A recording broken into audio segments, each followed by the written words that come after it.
Today, we're diving into the realm of laptop gaming upgrades with the NVIDIA GeForce GTX 680M 4GB graphics card. It's not just a replacement, it's a gateway to a whole new level of gaming performance for your Dell Alienware, MSI, or Cleve gaming laptop. This MXM 3.0 B-type graphics card boasts a whopping 4GB of GDDR5 memory, ensuring smooth gameplay even on the most demanding titles. With a GPU clock speed of 720 MHz, you're getting the power you need to tackle the latest games with ease. But let's talk about performance. Announced during Computex 2012, the GeForce GTX 680M was the fastest GPU available for notebooks at the time.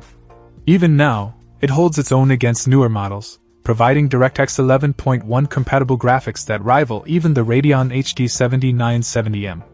Whether you're into AAA titles or esports, this graphics card has got you covered. Installation is a breeze, especially with the 3-month warranty and year-long after-sales service provided by SimValley.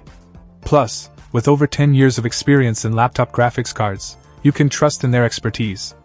They've even tested the card in a laptop and 3D Mark before shipping it out, ensuring that it's ready to go straight out of the box.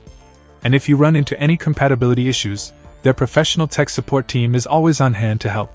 Overall, if you're looking to breathe new life into your gaming laptop, the NVIDIA GeForce GTX 680M 4GB graphics card is the way to go. With its top-of-the-line performance and dedicated support, it's a no-brainer upgrade for any serious gamer. So why wait? Unlock the full potential of your laptop gaming experience today with the GeForce GTX 680M. Check out the video description for updated price. And thank you for watching this video.